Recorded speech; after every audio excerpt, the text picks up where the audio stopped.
Welcome to Abstract Illusions Radio with host Jennifer Hillman. The show explores and reveals the human potential through creativity. So enjoy the show to create a life you love.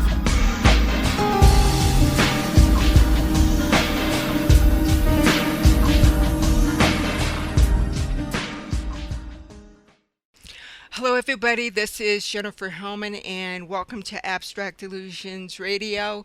Today's guest is Ian Lawton. He is a multi-award winning filmmaker living and working in Ireland. He is part of Reasonably Shorts, and he is just an amazing person that the more I do research on him, the more depth and appreciation I have for him.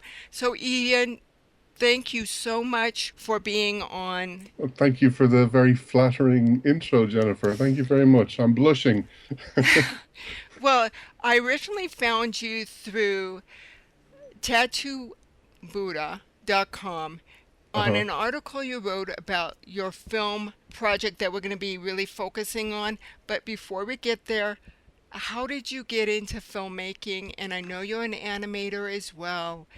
So how did you get started in all of this? Sure. Well, I kind of, I would label myself nowadays as a former animator. Animation was kind of what got me into. I studied back in 1990, I think I started, maybe 91.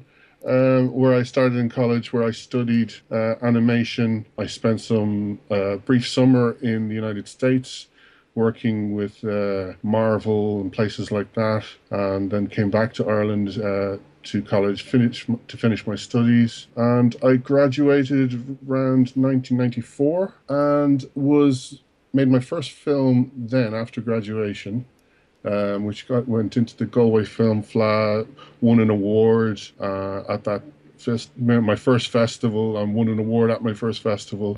Got into the Dublin Film Festival then, and and after that, I just basically became a working animator, working in various studios around Dublin. Let's see. But I always had live action filmmaking in my sights. I was kind of probably doing animation a bit of a disservice, where I was considering it a springboard into making live action film. Because some of my heroes would have been the likes of Steven Soderbergh, or Tim Burton, people like that, who started off as animators before moving into the live action realm. So they kind of influenced me in my kind of decision to make and to be an animator, and my ability to draw kind of prompted me to do that as well. But I sound like I'm sort of dismissing animation, but it is my first love. It is. And comic books were my first love in sort of narrative storytelling, and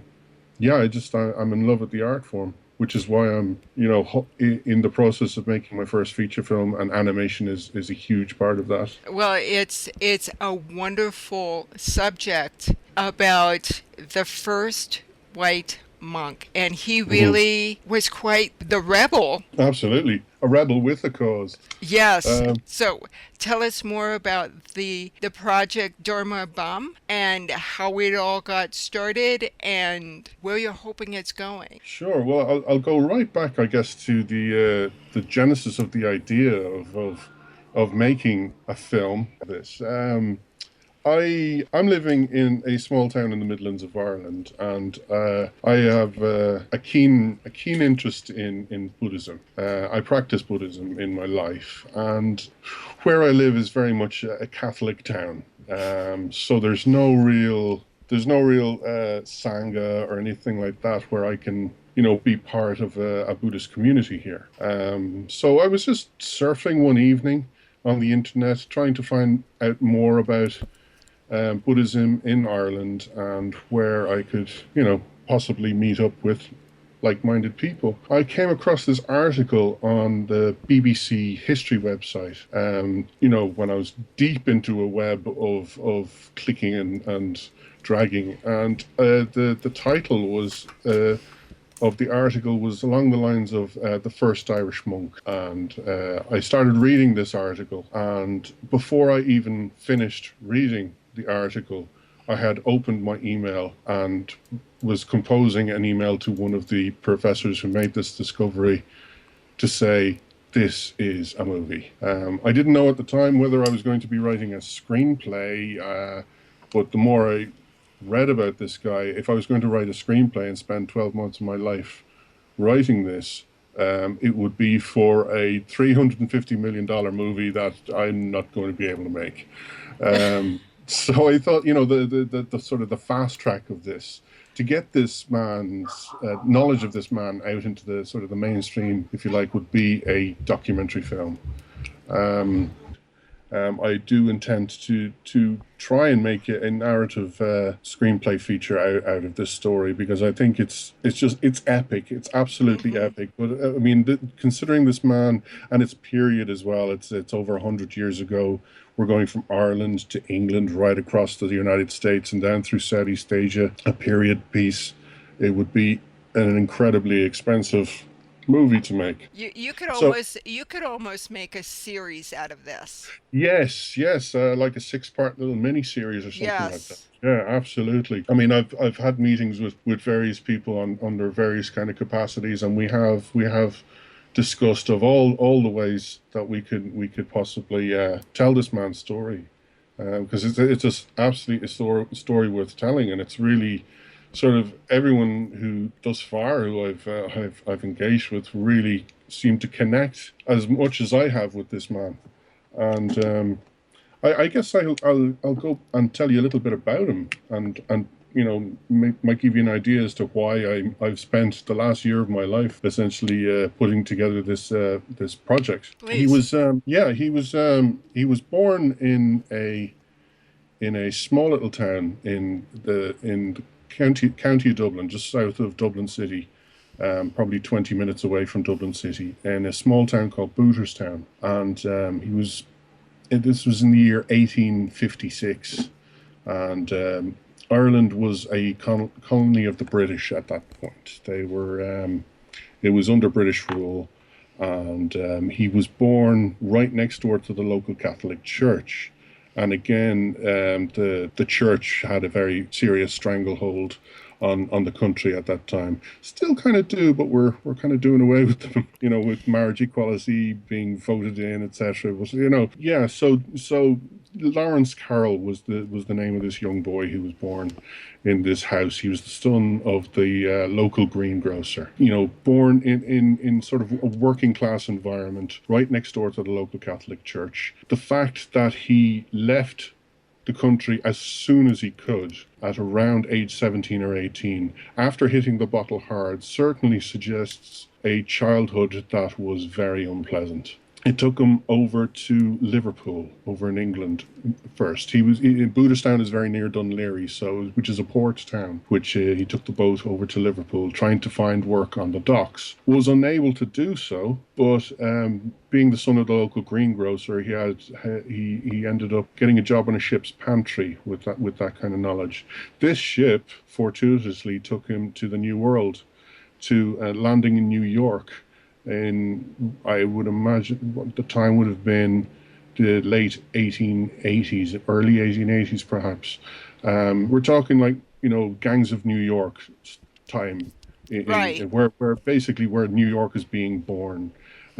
He was arriving in the country, let's say, at the tail end of the mass exodus from the Irish famine, the potato famine So, the Irish weren't very welcome there. So stepping off the boat, he wasn't stepping into an environment where he was welcomed with open arms. So, he arrived there with nothing. He was homeless, a hobo.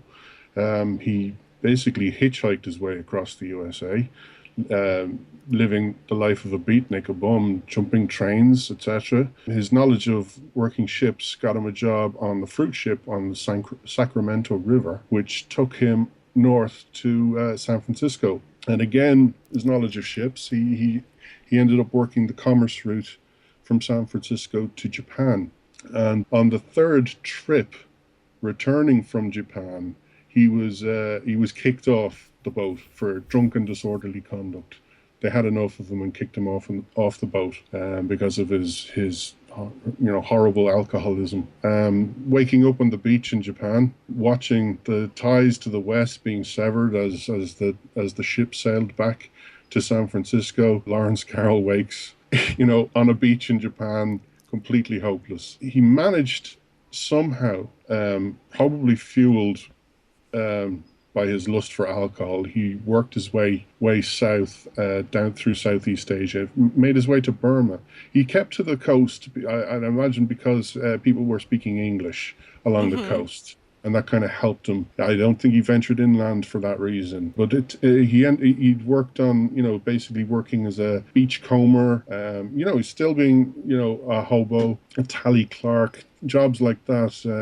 And it was in Burma then where he finally arrived, and he came across a flyer, a newsletter or such, explaining Buddhism. This resonated with him, and he made his way to a local Buddhist monastery where they took him in, and he dried out, quit the bottle after 5 years studying as an apprentice just at the dawn of the new century. And in July of 1800, he was ordained Dhammaloka and was the first white man to become a Buddhist monk in Burma in the year 1900, completely predating the English gentlemen who currently are, up until 2010, have had that honor. Sorry, you were going to say something? It's just fascinating to me that but it's interesting that Buddhism kind of resonated with him. Mm-hmm. Well, he was a staunch atheist, and the fact that Buddhism do not recognize a deity really resonated with him.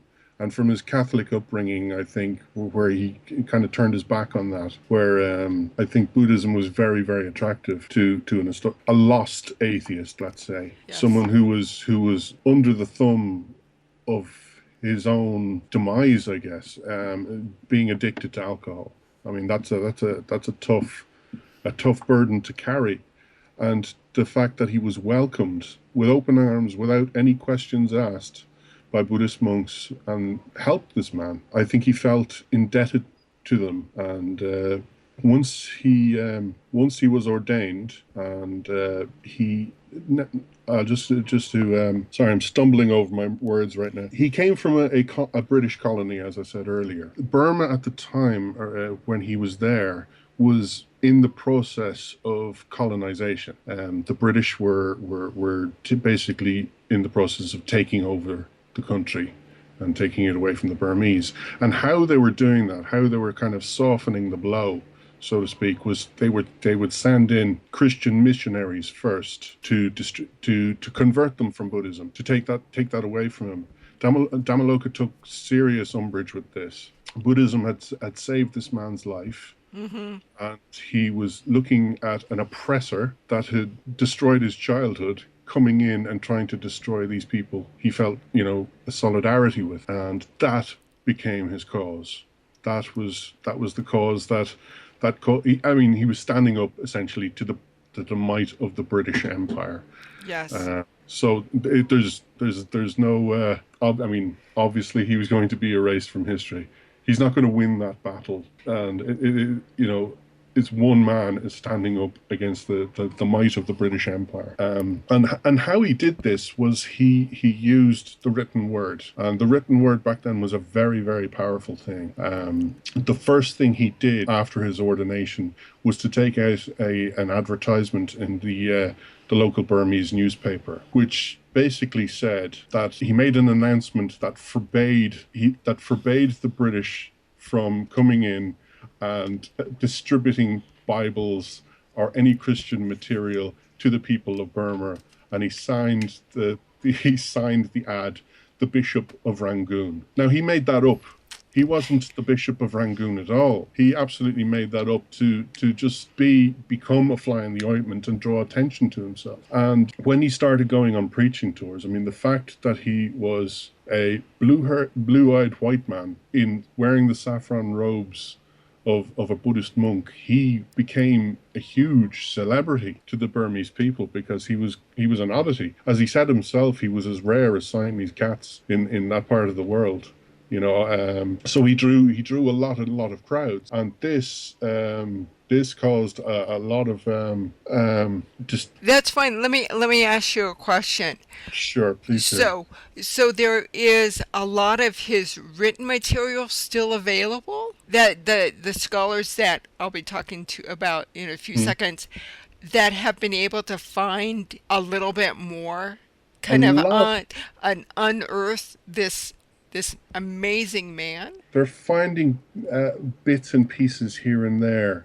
I mean, one of the things he did was he formed a society called the Buddhist Tract Society, where he published his own tracts and he would write about himself in the third person. A lot of what we know about him is through Damaloka's own words. So he could be telling lies. He could be making a lot of stuff up. He did make up the fact that he was the Bishop of Rangoon, so he could be making up a lot of stuff. But I think that's what makes this guy so entertaining and so interesting. Yes, he definitely has imagination. Even the fact that he decided, okay, let's go into Buddhism and become a monk. It's so inspiring. The fearlessness Mm-hmm. he had. And for this film, you have gotten a lot of scholars. You've contacted a lot of scholars. You Yes. have part of this film is going to be animated. You have a wonderful person doing the animation. You've got music. You've got a lot of the pieces together, and now you're Yeah, just really looking for funding, correct? that's correct. Yeah, spent the last best part of a year putting together this package. I've just released a fully animated trailer, which basically reveals or introduces Damaloka and his new sort of animated character incarnation, and it was actually very emotional for me to see him come back to life. Essentially, I'm sitting here at my computer, getting the files sent to me by my animator, and I'm adding the sound effects and things like that, and he's just coming to life on the screen in front of me. And the fact that I'm doing this in animation is because there's only one photograph of this man in existence on the day he was ordained. So there's no footage of him. And I really don't like that. I don't find it very appealing when historical documentaries kind of reenact sort of key moments in people's lives with actors in costume against a green screen kind of thing. Right. It sort of detaches things from me. Whereas I think that the power of animation really lets you connect on a very human level because it's created with human hands. It's a craft, and it's a way to sort of respectfully bring this man back to life, I think. And it's considered a dying art form as well, ironically.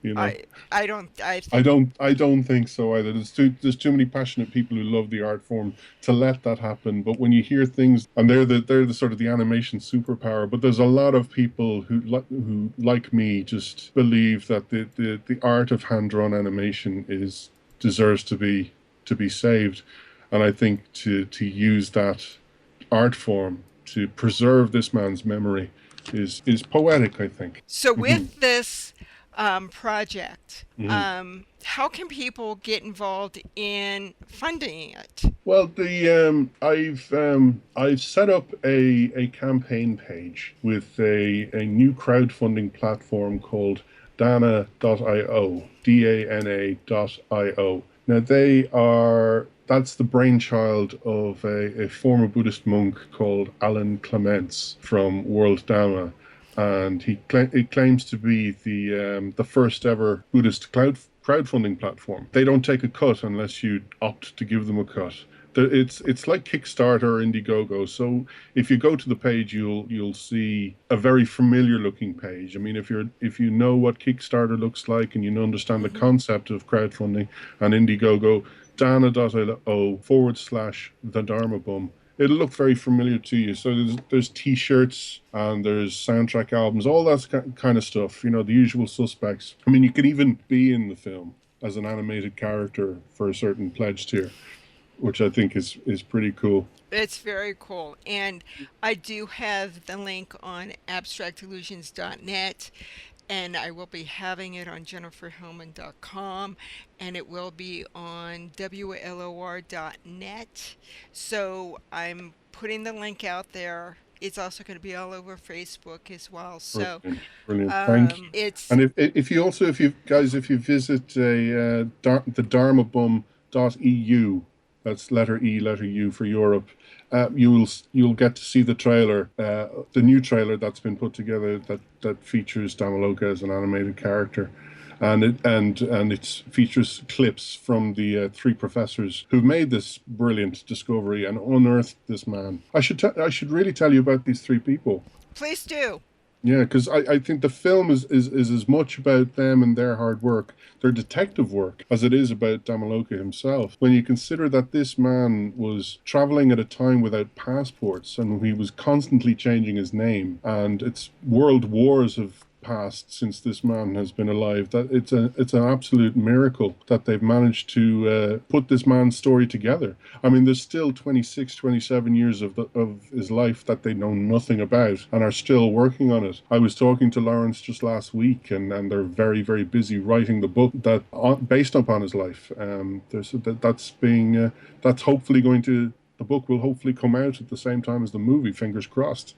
So the three people are Lawrence Cox from the National University of Ireland. He's a sociology professor there. He was doing some research for a book that he was writing a couple of years ago called Buddhism and Ireland, which is a great book. I recommend it. And he came across an article in the Sunday Independent, the Irish Sunday Independent, published in 1911, I think it was, that announced this. It was republished from an American, actually. It was republished from an American magazine called The American, which was around the time. And Lawrence didn't believe it to be true. He thought it was made up.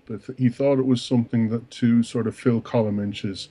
He couldn't believe that there was an Irish Buddhist who went and met the 13th Dalai Lama and studied with him for 3 months. I mean, that's amazing to think that he went to Tibet. A white man was allowed, as a monk, was allowed to Tibet to study with the Dalai Lama. And the Dalai Lama insisted they stay with him for 3 months. It would be great to meet with the 14th Dalai Lama and ask him, does he remember him?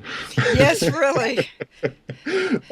So he saw this article and believed it wasn't true. And there was mention of the Buddhist Tract Society in there. And he managed somehow to find an envelope that was sent to Canada with a postmark from Burma, sent to an address in Canada with the wax seal, everything on the back of it, and there was the emblem of the Buddhist Tract Society. Now, this was physical evidence that proved this man existed, and I've held this envelope in my hand. It's a wonderful thing to look at. Quite independently of this, Alicia Turner, who's a professor in York University in Toronto, came across another happening quite independently of Lawrence's work.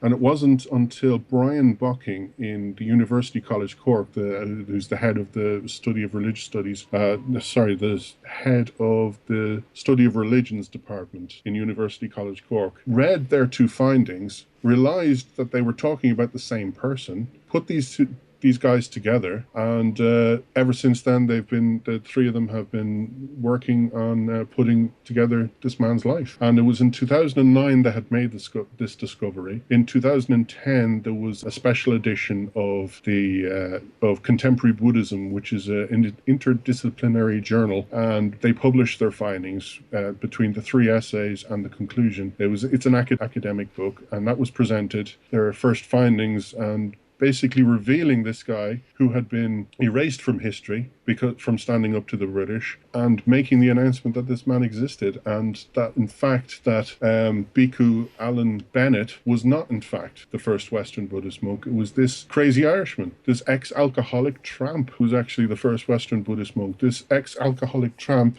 who stood up to the British Empire and was thrown in jail and tried for sedition, all these kind of things, and basically Alan Bennett was a better face to the West. He was a gentleman scholar, a very soft-spoken, wonderful man. like not to take anything away from him. He was a wonderful man and did a lot for Buddhism and bringing Buddhism to England. But the fact remains that he was not the first person, and the fact remains that this crazy Irishman was erased from history for standing up to the British and standing up for what he believed in.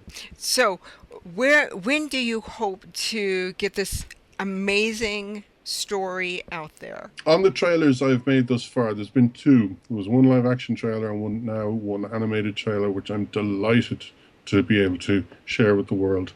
It says 2016 on it, which is ambiguous, but I'm hoping by September next year that I'll have a cut ready to take to festivals. Whether it gets distribution after that remains to be seen, but it'll certainly be a feature documentary ready for festivals. My wish would be to have it premiered hopefully next year in California at the Buddhist Film Festival. That's my finger. I'm aiming high. I'm aiming high with this. I cannot tell you when. I'm so excited. I mean, the trailer is wonderful. I've witnessed it, and I'm putting it out there for you. And it is amazing how this man was kind of covered over. And it would be interesting to write the Dalai Lama and say, hey, by the way, do you know this guy? And what's the story? It'd be interesting to get his take on this man and the influence he's had. I mean, they really do not know exactly how he died because he faked his death. That's Correct? True. He did. He faked his own death. My opinion now, from what I'm understanding about the man, having sort of lived with him for the last year, is that I reckon he was under constant police surveillance, and when he went on his preaching tours, up and down India and down to Sri Lanka, and from Burma down to Vietnam and across to Australia. I reckon he just got pretty much fed up of the constant police surveillance, having his every move being watched by the British, that I think he just decided, look, I'm just going to publish my obituary, and maybe it'll just get these people off my ass, carry on and doing stuff. I mean, there was one comment made in that issue of Contemporary Buddhism, where one of the people who commented about the findings that Brian Alicia and Lawrence had put together is like, putting this man's life together is as difficult as trying to put together the historical life of Jesus Christ. It's that hard, It really is, and it's definitely something that needs to be said, because it is so inspiring, and I just marvel at this man. And what I love about it is that the majority of what we know about him is from his own testimony, from stuff he wrote about himself or from stuff he said to other people. He was met on the River Ganges by this American author called Harry Frank, who wrote a book called The Vagabond Adventures Around the World, where it was basically his travel diary of going on kind of a Jules Verne journey. Like, he was probably the Michael Palin of his day. And he came across Dhammaloka on the way on a steamship on the River Ganges, and he stood out obviously because he's like, who's this guy? Because he'd never seen a white guy dressed in saffron robes, and he was quite famous. Like, one of the conductors there said, "Oh, that's Dhammaloka. He's the Bishop of Rangoon. He's quite famous."